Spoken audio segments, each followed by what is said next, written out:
தொடர்ந்து இந்த ஒரு ஆட்சி மாற்றம் ஏற்பட்ட பிறகு மாண்புமிகு தமிழ்நாட்டு முதலமைச்சருடைய அறிவுறுத்தலின்படி இன்றைக்கு மக்களை சந்தித்து இது போன்ற கூட்டங்களை நாங்கள் கலந்து கொண்டு நாங்கள் உரையாற்றும் பொழுதெல்லாம் அந்த பகுதிக்கான குறிப்பாக கூத்தைப்பாறு பேரூராட்சியில் வரும்பொழுது சாலை வசதியாக இருந்தாலும் குடிநீர் வசதியாக இருந்தாலும் வடிகாலுடன் கூடிய பேவர் பிளாக் சாலை அமைத்தல், மழைநீர் வடிகால் அமைத்தல், மேல்நிலை நீர்த்தேக்க தொட்டி மற்றும் சமுதாய கழிப்பிடம் பழுது பார்த்தல், பயணியர் நிழற்குடை அமைத்தல், படித்துறை அமைத்தல், பொது கழிப்பிடம் அமைத்தல், சீரமைத்தல் மற்றும் ஆழ்துளை கிணறுடன் கூடிய மின் மோட்டார் அமைத்தல், திடக்கழிவு மேலாண்மை வளம் மீட்பு பூங்காவில் மேற்கொள்ளுடன் உலர்களம் அமைக்கும் பணி மற்றும் சுற்றுச்சுவர் அமைக்கின்ற பணி, திட்டக்கழிவு மேலாண்மை திட்டத்தில் மின்கலத்தில் இயங்கும் வாகனம் மற்றும் டிப்பருடன் கூடிய மினிலாரி கொள்முதல் செய்தல், அரசு தொழிற்பயிற்சி நிலையத்திற்கு தளவாட பொருட்கள் வழங்குதல், மேல்நிலை நீர்த்தேக்க தொட்டி வளாகம்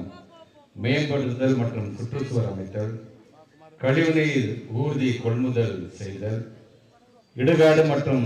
தகனம் செய்யும் இடத்தை சுற்றி சுற்றுச்சுவர் அமைத்தல், பூங்கா அமைத்தல் மற்றும் மேம்படுத்துதல், புதிய மின்கம்பங்களுடன் எல்இடி விளக்குகள் அமைத்தல், பழைய தெரு விளக்குகளை எல்இடி விளக்குகளாக மாற்றுதல் என்று ஆங்காங்கே தொடர்ந்து ஏதோ ஒரு விதத்தில் ஏதோ ஒரு பணிகளை நாம் தொடர்ந்து செய்து கொண்டிருக்கின்றோம். இது நம்முடைய மாண்பு தமிழ்நாட்டு முதலமைச்சர் சொன்னது போல வாக்கு சேகரிக்கும் பொழுது மட்டும் நம்முடைய ஒவ்வொரு வாக்காளருடைய வீடுகாக சென்று எங்களுக்கு வாக்களியுங்கள் வாக்களியுங்கள் சொல்வது பெரிதல்ல. நம்மை நம்பி வாக்களித்ததுக்கு பிறகு அந்த வாக்களித்த மக்களுக்கு நாம் உண்மையாக இருக்கிறோமா, அது சார்ந்து நம்முடைய பணியை ஆற்றிக் கொண்டிருக்கின்றோமா என்பதை உறுதி செய்ய வேண்டும்.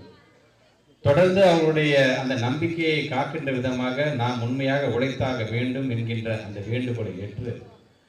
இன்று மக்கள் பிரதிநிதிகளாக தேர்ந்தெடுக்கப்பட்டிருக்கின்ற சட்டமன்ற உறுப்பினராக இருக்கின்ற நானாக இருந்தாலும், ஒன்றிய பெருந்தலைவர்களாக இருந்தாலும், பேராட்சியினுடைய தலைவராக இருந்தாலும், இவர்களெல்லாம் எப்படி பணியாற்றிட வேண்டும் என்று தொடர்ந்து எங்களுக்கான அந்த பாடத்தை தன்னுடைய செயல் மூலமாக இன்றைக்கு உணர்த்தி கொண்டிருப்பவர் தான் நம்முடைய மாண்பு தமிழ்நாட்டுடைய முதலமைச்சர். அந்த முதலமைச்சருடைய கரத்தை வலுப்படுத்துகின்ற விதமாக இன்றைக்கு தொடர்ந்து தன்னுடைய பணியில் முழு கவனத்தை செலுத்தி கொண்டிருக்கின்ற நம்முடைய மாண்பு துணை முதலமைச்சருடைய பிறந்த நாளைத்தான் இன்றைக்கு நாம் எழுச்சியோடு ஆங்காங்கே நாம் கொண்டாடி கொண்டிருக்கின்றோம். ஒரு இளைஞனாக இன்றைக்கு மக்களுக்கு ஒரு இடர்பாடுகள் என்று சொன்னால் அடுத்த நிமிடம் அவர்கள் கூப்பிடாமலே அந்த இடத்துக்கு போய் ஓடோடி சென்று அவர்களுக்காக மழை வெள்ளம் என்று சொன்னால் அது சாக்கடையாக இருந்தாலும் மழை வெள்ளமாக தண்ணீரில் இறங்கி நின்று பணியாற்றக்கூடிய ஒரு இளம் துணை முதலமைச்சரை இன்றைக்கு தமிழ்நாடு பெற்றிருக்கின்றது. அவருடைய உழைப்பிற்கு அங்கீகாரமாக அவர் இன்னும் ஊக்கப்படுத்த வேண்டும். இந்த மக்களுக்காக இன்னும் அவர் ஓடி ஓடி அவர் உழைத்தாக வேண்டும் என்பதை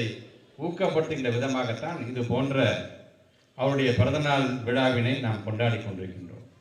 அவர் நமக்கு சொன்ன அந்த அறிவுரை என்பது பிறந்தநாள் என்பதை வெறும் கொண்டாட்டத்தோடு நிறுத்தி விடாதீர்கள்.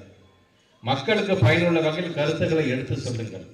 மக்களுக்கு பயனுள்ள திட்டங்களை எடுத்து தாருங்கள் என்கின்ற விதத்தில் தான் இன்றைக்கு தொடர்ந்து இது போன்ற நிகழ்வுகளை நாம் தமிழ்நாடு முழுவதும் நடத்தி கொண்டிருக்கின்றோம். அதுவும் குறிப்பாக நம்முடைய திருவெரும்பூர் தொகுதி என்று வரும்போது நான் அடிக்கடி சொல்வது போலதான், திருவெரும்பூர் தொகுதி நம்முடைய திருச்சி மாவட்டம் என்பது என் சொந்த ஊர் என்று சொன்னாலும் திருவெரும்பூர் தொகுதி என்பது என்னுடைய சொந்த வீடு என்கின்ற வகையில தான் இன்றைக்கு தொடர்ந்து உங்களுக்காக பணியாற்றக்கூடியவர்களாக இங்கே நாங்கள் எல்லாம் அமைந்திருக்கின்றோம். நாங்கள் என்னென்னலாம் பேசணும்னு நாங்கள் ஆசைப்பட்டோம் அதெல்லாம் நான் வரத்துக்கு முன்னாடி மாரிமுத்து இங்கே பேசிக்கிட்டே இருந்தேன், நான் பார்த்துட்டே இருந்தேன். பெண்கள்லாம் கட்டணம்லாம் பேருந்திலே பயணம் செல்வதாக இருந்தாலும், கலைஞர் உரிமை தொகை பெற்று தருவதாக இருந்தாலும், இல்லை நாங்கள் என்ன விண்ணப்பிச்சு ரொம்ப நாளாச்சு இன்னும் எங்களுக்கு கிடைக்கவே இல்லைன்னு அந்த இயக்கத்தோடு இருக்கின்ற மக்களுக்கு நம்முடைய துணை முதலமைச்சரே சொல்லியிருக்காரு, கவலைப்படாதீங்க, ஒட்டுமொத்தமாக தமிழ்நாடு வந்து 1,55,00,000 பேர் தான் விண்ணப்பிச்சிருக்காங்க, இன்னைய வரைக்கும் 1,14,00,000 பேருக்கு கொடுத்துட்டோம், மீதி இருக்கின்றதை நாங்கள் முழுமையாக தந்து விடுவோம் என்று சொல்லுகின்ற ஒரு துணை முதலமைச்சரை பெற்றிருக்கோம் என்று சொல்வதாக இருந்தாலும், வீட்டில் படிச்சுட்டு பொம்பளை பிள்ளைங்க 12ஆம் வகுப்பு நிறுத்திடாதீங்க, அவங்கள கல்லூரியில் சேர்த்து வைங்க, மாதம் மாதம் 1000 ரூபா தருங்கன்னு திட்டமாக இருந்தாலும், இப்படி ஒவ்வொரு திட்டத்தையும் செயல்படுத்தும் பொழுது நம்முடைய முதலமைச்சருக்கு துணையாக இருக்கக்கூடியவர் யார் என்று சொன்னால், இதெல்லாம் நிறைவேற்றக்கூடியவர்கள் அந்த துறையை கண்காணிக்கக்கூடியவர் யார் என்று சொன்னால் அது நம்முடைய மாண்பு துணை முதலமைச்சர் அவர்கள் தான். ஆக அவர் இன்றைக்கு தமிழ்நாடு வந்து என்னென்ன தேவை, எவ்வளவு செஞ்சிருக்கோம், இன்னும் நம்ம செய்ய வேண்டியது நம்ம எவ்வளவு இருக்குது என்கின்ற அந்த கணக்கை வைத்துக்கொண்டு அவரை சுற்றி இருக்கின்ற அதிகாரி மூலமாக அந்த பணியை செய்யக்கூடிய இடத்தில் அவர் இருக்கிறார் என்று சொல்லும் பொழுது அவர் பல்லாண்டு காலம் வாழ வேண்டும் என்று வாழ்த்தக்கூடிய மக்களாக நாம் அனைவருமே நாம் இருந்து கொண்டிருக்கின்றோம். ஆக அந்த வகையில் தான் இன்றைக்கு நம்முடைய மன்னை இளங்கோ அவர்களும் நம்முடைய இயக்கத்தை பற்றியும் இயக்கத்தினுடைய தலைவர்களை பற்றியும் இன்றைக்கு உரையாற்றுவதற்காக இங்கே அவரும் வருகை தந்திருக்கின்றார். என்னென்ன திட்டங்கள் செய்திருக்கிறோம் என்று நாங்கள் சொல்லியிருக்கிறோம். ஆக சொன்னதுனால நாங்கள் எல்லாத்தையுமே செஞ்சு முடிச்சுட்டு இல்லை, இன்னும் ஆங்காங்கே செய்ய வேண்டியது இன்னும் இருந்து கொண்டு தான் இருக்கின்றது. ஆக அதையும் செய்வதற்கு ஊக்கம் தருகின்ற விதமாக தொடர்ந்து உங்களுடைய நல்ல ஆதரவை நம்முடைய மாண்புமிகு தமிழ்நாட்டு முதலமைச்சருக்கு நீங்கள் வழங்கிட வேண்டும் என்கின்ற அந்த வேண்டுகோளை வைப்பதற்காகவும் உங்களை தேடி உங்களை நாடி நாங்கள் வருகை தந்திருக்கின்றோம். ஆக அந்த வகையில் இந்த சிறப்பான கூட்டத்தை ஏற்பாடு செய்திருக்கின்ற அண்ணன் தங்கவேல் அவர்களுக்கும் அவருக்கு உறுதுணையாக இருந்த அனைத்து நிர்வாகிகளுக்கும் அதே போன்று கூத்தாய்ப்பாளருடைய தலைவராக இருக்கின்ற அண்ணன் செல்வராஜ் உள்ளிட்ட